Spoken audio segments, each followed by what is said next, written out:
గుణశేఖర్ గారిని ఇప్పుడు మాట్లాడవలసిందిగా రిక్వెస్ట్ చేస్తున్నాం. అందరికీ నమస్కారం అండి. యూఫోరియా ప్రీ స్ట్రీమింగ్ ఈవెంట్లో ఈరోజు కూర్చున్న వెంటనే రామోజీరావు గారిని చూడటం చాలా చాలా హ్యాపీ అనిపించింది. ఆయన ఎప్పుడు మనతోనే ఉంటారు.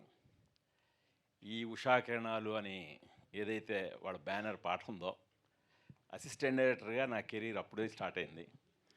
నేను అప్పుడు ఇండస్ట్రీకి వచ్చిన కొత్త. అప్పుడు బాపిరెడ్డి గారు ఈ కుర్రాడు బాగా పనిచేస్తున్నాడని చెప్పి నా హ్యాండ్ రైటింగ్ బాగుంటుందని ఎంకరేజ్ చేసిన వ్యక్తి బాపిరెడ్డి గారు అప్పటి నుంచి. అప్పుడు నేను ఉషా కిరణ్ సంస్థలో పనిచేయడం అంటేనే చాలా ప్రెస్టేజ్, ఎంటర్ అవ్వడం కూడా అంత ఈజీ కాదు. సో వాళ్ళ టెస్ట్లు కానీ వాళ్ళ ఇది కానీ చాలా కఠినంగా ఉంటాయి. అంటే ఇటు సాహిత్యం కానీ అన్నిటి మీద స్టాండర్డ్ ఉండాలి వాళ్ళకి. సో అలాంటిది ఆ బ్యానర్లో జాయిన్ అయ్యాను అనగానే చాలామంది హోప్స్ పెట్టుకున్నారు నన్ను, వీడికైతే ఒక ఫ్యూచర్ ఉందనే ఇది. సో అలాగా చైర్మన్ గారు రామోజీరావు గారిని స్వయంగా ఆయనతో పాటు కథా చర్చల్లో పాల్గొనే అవకాశం కూడా నాకు దక్కడం నిజంగా నేను ఎప్పుడు మర్చిపోలేను. ఆయన కారుదిద్దున కాపురం అనే సినిమాకి విన్సెంట్ మాస్టర్, జీవి నసరాజు గారు వాళ్ళ దగ్గర వర్క్ చేశాను నేను. సో అప్పటి నుంచే ఆయన అంటే నాకు చాలా ఇన్స్పిరేషను, రామోజీరావు గారు అంటే.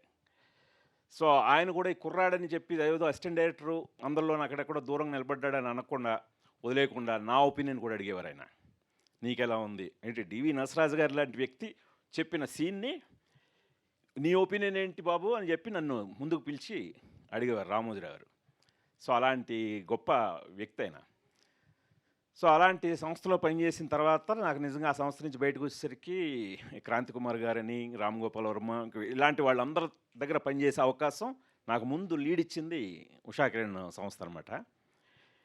అలాంటి సంస్థలోనే నేను దర్శకుడిని అయిన తర్వాత సొగసు చూడ తరమ కథ అనుకొని డైలాగ్స్ ఎవరైతే బాగుంటుందని రాగిణికి తెలుసు. నేను ఎప్పుడు ఈనాడు పేపర్తో నా డే స్టార్ట్ అవుద్ది అనమాట. సో దాంట్లో డియర్ వసుంధర అని ఒక కాలము అజయ్ శాంతి గారు రాసేవారు, ప్రశ్నలకి జవాబులు, పాఠకుల ప్రశ్నలకి. సో ఆయన ఇచ్చిన జవాబులు చాలా బాగా నచ్చేవి నాకు. చాలా క్లిష్టమైన క్వశ్చన్లు అడిగేవారు, ఈయన చాలా బాగా చెప్పేవాడు జవాబులు. సో ఆయన తీసుకొచ్చి ఆయనే డైలాగ్ రైటర్ అని అజయ్ శాంతి గారిని ఆ సినిమాకి పెట్టాను. ఆ సినిమాకి ఆయనకి నంది అవార్డు వచ్చింది ఉత్తమ మాటల రచయితగా. సో అలాగా నా అసోసియేషన్ ఉషా కిరణ్తో ఉండడం కూడా ఈ సాహిత్యం మీద కానీ, అంటే వాళ్ళ ఆఫీస్లోనే చాలా అద్భుతమైన కలెక్షన్, బుక్ కలెక్షన్ కానీ, ఆడియో క్యాసెట్స్ కానీ, ఇవన్నీ చాలా నన్ను ఇన్ఫ్లుయెన్స్ చేసాయి అసిస్టెంట్ డైరెక్టర్గా. సో చెప్పాలంటే అది ఒక నాకు పునాదిలా కూడా ఏర్పడ్డది. అంటే ఈరోజు సందర్భం వచ్చింది కాబట్టి నేను ఇదంతా చెప్తున్నాను. అలాంటి సంస్థలో నా రుద్రమదేవి సినిమాని బాపిరెడ్డి గారు చూసి తీసుకోవటం, అలాగే ఇప్పుడు యూఫోరియా తెలంగాణ ప్రభుత్వం 2 ప్రెస్టీజియస్ అవార్డులు ఇచ్చింది. సో గౌరవించింది, గుర్తించింది. ఉత్తమ కథా రచయితగా నన్ను, ఉత్తమ సహాయ నటిగా భూమిక గారిని. సో అలాగే అంతకంటే ఎక్కువ గుర్తింపు నాకు ఈరోజు ఈటీవీ విన్ వాళ్ళు ఇచ్చారు. వాళ్ళ దాంట్లో వాళ్ళ ప్లాట్ఫామ్ మీద ఈ సినిమాని వేయటం అనేది నేను చాలా గర్వంగా ఫీల్ అవుతున్నాను. కొందరు అదే ఇందాక నితిన్ గారు చెప్పినట్టు బోల్డ్ కంటెంట్ కదా ఇదని చెప్తున్నాను. 1-2 ఓటీటీ సంస్థలు కొంచెం సంశయించాయి. మా బాబు ఏంటి, జనరల్గా మనం ఏంటి థియేటర్లో చాలా ఇదిగా చెప్తాం, డైనమిక్గా. సో దానికి బట్ సెన్సార్ అనే అడ్డు ఉంటుంది. ఓటీటీ వాళ్ళు సెన్సార్కి ఏమి భయపడరు. ఇప్పుడు కంటెంట్ని చాలా బోల్డ్గా చెప్పడానికి వాళ్ళు మనల్ని ఎంకరేజ్ చేస్తారు. అలాంటి వాళ్ళే 1-2 ప్లాట్ఫామ్లు చాలా బాగుంది సార్, అసలు మా బాబాయ్ చాలా షాకింగ్గా ఉంది, చాలా డైనమిక్గా ఉంది, ఏంటి తెలుగు సినిమా ఇలా తీసారేంటి, ఇంత నిర్భయంగా, ఇంత ఉన్నట్టు, ఇంత నేకెడ్ ట్రూత్ ఇలా చెప్పేశారే అని సంశయించారు. వీళ్ళు చూశారు. ఇందా నితిన్ గారు చాలా మంచి మాట చెప్పారు. బోల్డ్ అంటే విజువల్గా చెప్పేది కాదు, కంటెంట్ రూపంలో చెప్పేది. బల్లగుద్ది చెప్పారు సార్, లేకపోతే ఆ రోజు ప్రతిఘటనలో ఆ పాట వచ్చేదా, ఈ దుర్యోధన దుశ్శాసన అనే పాట వచ్చేదా?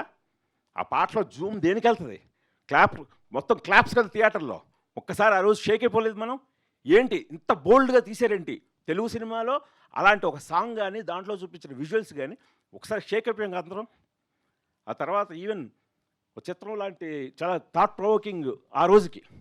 చిత్రం అనే సినిమా థాట్ నిజంగా ఒక తేజ అనే ఒక కొత్త కుర్రాన్ని ఎంకరేజ్ చేసి రామోజీరావు గారు ఆ కథను తీయమండం, అది గొప్ప రెవల్యూషనరీ థాట్ అండి అది. సో అలాంటి ఎన్ని తీశారు. ఇందాక మీరు నాగేంద్ర కుమార్ గారు చెప్పినట్టు మయూరి కానీ, మౌన పోరాటం కానీ, అలాగా వాళ్ళు అంటే ఊరికినే నిర్మాతలు అవ్వలేదు. వాళ్ళు ఎలాగైతే ఈనాడుకు ఒక అద్భుతమైన ఒక స్టాండర్డ్ ఉందో, ఒక మంచి మన మధ్యలో జరిగే సమాజంలో జరిగే సంఘటనలనే తిరిగి మనం ప్రజలకు అందించాలనే ఉద్దేశంతో ఎన్నో ట్రూ స్టోరీస్ తీసేరాళ్ళు. అదే నాకు స్ఫూర్తి. ఆ స్ఫూర్తితోనే ఈరోజు నేను యూఫోరియా తీయడానికి కూడా అన్నీ నిజ జీవిత సంఘటనలే, ఆల్మోస్ట్ 90% నిజ జీవిత సంఘటనలే. సో దాన్ని బేస్ చేసుకొని ఈరోజు తీయడం జరిగింది.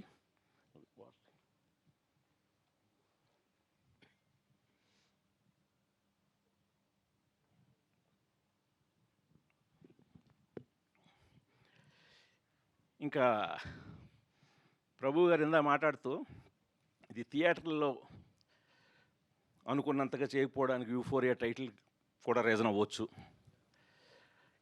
కరెక్టే. అంటే సినిమా చూసిన వాళ్ళందరూ టైటిల్ యూఫోరియాకి ఇది చాలా న్యాయం చేసింది, ఎందుకు పెట్టాననేది అర్థం చేసుకున్నారు. బట్ ముందు టైటిల్ యూఫోరియా అని పెట్టేసరికి కొంచెం తటపాటాయించిన మాట వాస్తవం. కానీ ప్రేక్షకులని కూడా నేను సవినయంగా వాళ్ళని వేడుకుంటుంది ఏంటంటే, మీరు దయచేసి కంటెంట్ ఈజ్ కింగ్ అని మీరు అంటున్నారు. కంటెంట్ ఈజ్ కింగ్ అని నమ్మి తీసినప్పుడు మీరు థియేటర్లకు రండి దయచేసి. నేను రిలీజ్ చేసిన వెంటనే రివ్యూలు ఇప్పుడు ప్రభు గారు, నాగేంద్ర కుమార్ గారు, ఇంకా చాలా standard Indian express 4 star rating ఇచ్చింది, టైమ్స్ ఆఫ్ ఇండియా, హిందూ, ఇలాంటి స్టాండర్డ్ ఉన్న వాళ్ళందరూ కూడా సినిమాని బ్రహ్మరథం పట్టి అద్భుతంగా రాశారు. అవి చదివి సినిమా బాగుందట కదా, కానీ ఎప్పుడు వస్తుంది ఓటీటీలో అని మమ్మల్ని అడుగుతున్నారు వాళ్ళు. అరే అమ్మా, ఇంత డబ్బులు ఖర్చు పెట్టి తీసింది థియేటర్కల్ ఎక్స్పీరియన్స్ ఇద్దామని, లేకపోతే డైరెక్ట్గా ఇదే కథను నేను ఈటీవీ వాళ్ళకి ఈటీవీ ఒరిజినల్ అని సబ్మిట్ చేస్తే 2 గుణశాల గారు తీయండి అంటారు వాళ్ళు, పట్మని తీసేసి ఉండేవాడిని. ఇది ముందు థియేటర్కల్గా చెప్పాలి అని నేను తీశాను. దాని వెనకాతల నా ఫ్యామిలీ ఉంది. ఇప్పుడు వాళ్ళు కూడా ఇప్పుడు సినిమా మేకింగ్ అంటే సరదాగా కేవలం ఒక ఫన్, ఒక సరదా అనేదే కాదు. సినిమానే సరదా, ఎప్పుడు మేకింగు సరదాయే. మా ఫ్యామిలీని కూడా ఇలాంటి ఒక పర్పస్ఫుల్ సినిమాని తీయడం సరదాగా అనుకున్నాం తప్పితే, ఏదో ఊరికినే గాలిపోగు చేసి సినిమా తీసి దాన్ని ఒక ఫిల్మ్ మేకింగ్లో సరదా పడలేదు. సో కాకపోతే ఇప్పుడు సరదా తీరిపోతుంది అనుకోండి, అది వేరే విషయం. బట్ అయినప్పటికీ కూడా మేము నమ్మాం. ఎవరు నమ్మాం? ఆడియన్స్ని నమ్మాం. ఆడియన్స్ని నమ్మినప్పుడు మీరు ఏం చేయాలి? ఒక మంచి సినిమా వచ్చినప్పుడు కేవలం మాటలు, రాతలు, పొగడ్తలే కాదు. అంటే చాలా ఇందాక కొన్ని సెల్ఫీ వీడియోస్ చూశారు, టైం తక్కువ ఉండడంతో కొన్ని వేశారు. మీకు ఫుటేజ్ దాదాపు 2-3 గంటలు ఉంటుంది ఫుటేజ్. ఒక్కొక్కడు మాకు పంపిన సెల్ఫీ వీడియోస్. ఏంటి ఈ సినిమా, అయ్య బాబోయ్ ఇది మన తెలుగులో వచ్చిందా, భయం వేసేస్తుందండి. ఒక రిటైర్డ్ టీచర్, వెన్నులో వణుకు పుట్టిందండి నాకు మొదటి నుంచి చివరి వరకు. అమ్మ ఇంకా ఏం జరుగుతుంది, ఇంకా ఏం జరుగుతుంది, ఇంకా ఏం జరుగుతుందని. ఒక టీనేజ్ అమ్మాయి చాలా కరెక్ట్గా చెప్పారండి. ఈ రోజున అసలు మీరు ఒక క్వశ్చన్ వేశారు, పబ్కి వెళ్ళడం, పార్టీకి వెళ్ళడం తప్ప నాన్న అని. ఏ డైరెక్టర్ ఇలాంటి క్వశ్చన్ అడగలేదండి, ఒక అమ్మాయి చేత అడిగించలేదు, మీరు అడిగించారు. మారుతున్న కాలంలో ఎవరికి వాళ్ళకి లిమిటేషన్స్ ఉంటాయి. ఇప్పుడు మన పరిధిలో మనం జీవించాలి ఈ సభ్య సమాజంలో, ఆ కాన్షియస్ మాకుంటుంది. కానీ ఎవరు ఎలాంటి ఇంత ధైర్యంగా క్వశ్చన్ అడగలేదు. అప్పటి నుంచి ఎండ్ వరకు అసలు ఆ అమ్మాయి చైత్ర ట్రావెల్ చూస్తే మామూలుగా లేదండి. అమ్మాయి క్లోజర్ ఇచ్చారు మీరు. అంటే ఒక అమ్మాయి జీవితం నాశనం అయిపోతే ఇప్పటివరకు ఏ కథా రచయిత అన్నా ఆ అమ్మాయి జీవితం నాశనమే, ఇంక అయిపోయిన అమ్మాయి జీవితం నాశనం, ఇంకెందుకు పనికిరాదు. ఆ అమ్మాయి కళలు కానీ గిలలు కానీ అన్నీ నాశనమే. ఇలాగే తీసారండి, ఇలాగే చూపించారు. కానీ అలా నాశనం అయిపోయిన అమ్మాయి జీవితాన్ని మీరు వెనకాల దేవుళ్ళ చూపించారు. ఒక అమ్మాయి అంది ఈ మధ్య ఎండ్లో విశ్వరూపాలు, దేవుడు విశ్వరూపాలు చూపించి ఆడియన్స్కి ఒక పూనకాలు తెప్పించి సినిమాలు హిట్ చేస్తున్నారండి. మరి నేను కూర్చొని థియేటర్లో తక్కువ మంది ఉన్నారు, కానీ నాకు పూనకం వచ్చిందండి. నేను దేవుడిని చూశాను, క్లైమాక్స్లో నాకు దేవుడు కనబడ్డాడండి ఆమె రూపంలో. ఇలాగా ప్రతి అంశాన్ని వాళ్ళు పట్టుకొని వాళ్ళు ప్రశంసిస్తున్నారు. ఇవన్నీ దేనికి? నాకు పర్సనల్గా సెల్ఫీ వీడియోలోనూ, నా ట్విట్టర్లోనో, ఇన్స్టాగ్రాముల్లోనో, నాకు డిఎంల్లోనో పెట్టడానికి కాదు కదా. మీ అందరూ చూసి 10 మందికి చెప్తే థియేట్రికల్గా మీరు దాన్ని ఆదరిస్తే ఇంకా దీనికి అప్పుడు కదా మేము పడే తృప్తి. లేకపోతే ఈ సినిమాకి ఎందుకు భూమికి గానే ఎందుకు పెట్టి తీయాలి? ఈ విఘ్నేష్ అనే ఈ కుర్రాన్ని ఎందుకు పెట్టి తీయాలి? నేను అడిగితే రీజనబుల్ ఎనీ హీరో నాకు డేట్స్ ఇస్తాడు కదా. కానీ కథను తీయాలనుకున్నాను, సినిమా తీయాలనుకోలేదు. కథను తీయాలనుకున్న నాలాంటి దర్శకుడిని ఎంకరేజ్ చేయండి దయచేసి. చాలామంది అలాంటి వాళ్ళు ఉన్నారు. ఆడియన్స్ని కూడా తప్పట్టట్లేదు నేను. ఇప్పుడు మన పరిశ్రమ చాలా పెద్ద తప్పు ఉందనిపిస్తుంది నాకు. సినిమా ఇండస్ట్రీలో కూడా మనం ఏమైపోయామంటే పరిగెడుతూ మనం ఒకసారి చెక్ చేసుకోవట్లేదు. కోవిడ్ తర్వాత ఓటీటీ అనేది వచ్చి సినిమాని కబళించేసినప్పుడు దాని మాయలో పడిపోయాం. అది నిన్ను కోట్లు ఆఫర్ చేసేస్తుందే అని జస్ట్ ప్రపోజల్ మేకింగ్, వాళ్ళ కోసం కోట్లు అని దాన్ని దోచేసుకొని ఎలా అలవాటు చేస్తాం ఆడియన్స్కి? వెంటనే సినిమా వచ్చేస్తుంది థియేటర్లో రిలీజ్ అయినా 1 మంత్లోనే వచ్చేస్తుంది.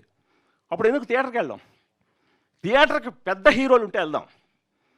ఇవి చిన్న ఇవన్నీ ఎందుకు థియేటర్కి? పెద్ద హీరోల దగ్గరికి థియేటర్కి వెళ్ళేసరికి వాళ్ళు డబ్బులు అయిపోతున్నాయి. ఇప్పుడు పండగ జనవరిలో 3-4 సినిమాలు బాగా ఆడాయి. ఫిబ్రవరి ఫస్ట్ వీక్లో జీతాలు అందే వీక్ కదా, మంత్ బిగినింగ్, అందరూ మంచిదే అన్నారు. కానీ ఆశించినంత ఎందుకు కలెక్షన్ లేవనేసరికి పండగప్పుడు పెద్ద సినిమాలు చూసేశారు కదా సార్.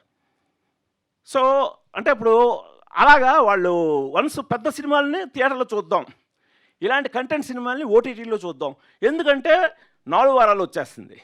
4 వారాలు రావడానికి కారణం ఎవరు? మనం. సో దాన్ని ముందు బ్రేక్ చేయాలి. మినిమం 3 నెలల వరకు ఓటీటీలు రాకూడదు సార్. అప్పుడు సినిమా అనేది బతుకుతుంది, అప్పుడు థియేటర్కి వస్తారు. ఎందుకంటే ఇప్పుడు ఓటీటీ వాళ్ళు కూడా మరి రియలైజ్ అయ్యారు కదా. వాళ్ళు ఏమంటున్నారు? థియేట్రికల్ పెర్ఫార్మెన్స్ని బ్యారేజ్ చేస్తున్నారు వాళ్ళు కొనడానికి. అంటే వాళ్ళు కూడా థియేట్రికల్గా ఇది ఆడాలంటున్నారు. ఇది ఆడాలంటే ఆల్రెడీ కిల్ అయిపోయింది బాబు, ఇక్కడ ఆల్రెడీ థియేటర్ అనేది కిల్ అయిపోయింది. సో అందుకని ఇప్పుడు ఈ టైంలో ఖచ్చితంగా 3 నెలలు మినిమం అనేది పెట్టి తీరాలండి. పెడితేనే అప్పుడు ఖచ్చితంగా థియేటర్ సినిమా బాగుందన్న సినిమాకి వస్తాడు. ఇప్పుడు బాగుందన్న సినిమా కూడా రావట్లేదే. సో ఇది ఖచ్చితంగా ఇటు ప్రేక్షకులకి నా వినపమే కాకుండా పరిశ్రమకు కూడా నేను సవినయంగా మనవి చేసుకుంటున్నాను. నేను ఎప్పుడు వాళ్ళ మీటింగ్లు గాటికి వెళ్ళను, కానీ ఈ సందర్భాన్ని నేను వాడుకొని చెప్తున్నాను. ఖచ్చితంగా థియేటర్ని బ్రతికించండి. అప్పుడు మనం థియేటర్ల కోసం తీద్దాం, లేకపోతే డైరెక్ట్గా ఓటీటీలకే తీసుకుందాం. ఎందుకు థియేటర్లు ఎందుకు?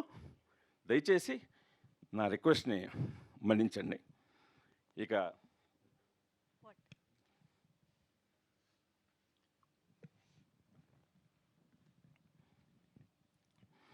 యూఫోరియా విషయానికి వస్తే వీళ్ళందరూ కొత్త వాళ్ళు అయినా సరే, ఇప్పుడు విఘ్నేష్ గవిరెడ్డి కానీ,